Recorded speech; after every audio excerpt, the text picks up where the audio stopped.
In this video, I will show you how to add search bar in Shopify. Let's get started. So as you can see right now, I don't have a search bar. What I can do is I can head over in here to my Shopify, or you can also head over to a new tab and search in here for apps at shopify.com. Once you have done that, you can see this search bar.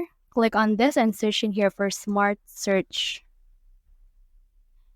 So let's click on this. And then once you have done that, we should be able to see in here some search results. So you can choose which ones you want to use for this. So it depends on you which ones you want.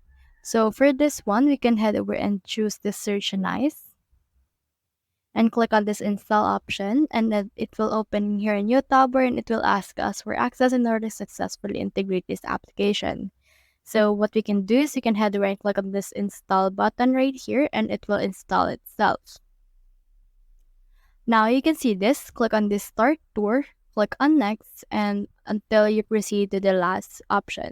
And which feature you need the most, we need the smart search right here, and click on next again and select the category. So we're actually clothing store, so I'll choose this one and click on next. And then just select the number of employees. I'll just choose just me and click on next. Now click on start. And now once you have done that, you can see your admin panel right here. Click on got it. And then as if right now, you can choose this ones that you have right here. So once you have actually installed it, you can head over in here to your store and then just try to refresh your store until you can now see the actual search icon that has been added right here again. So that's the whole process. If you have found this video helpful, so leave a like, or subscribe.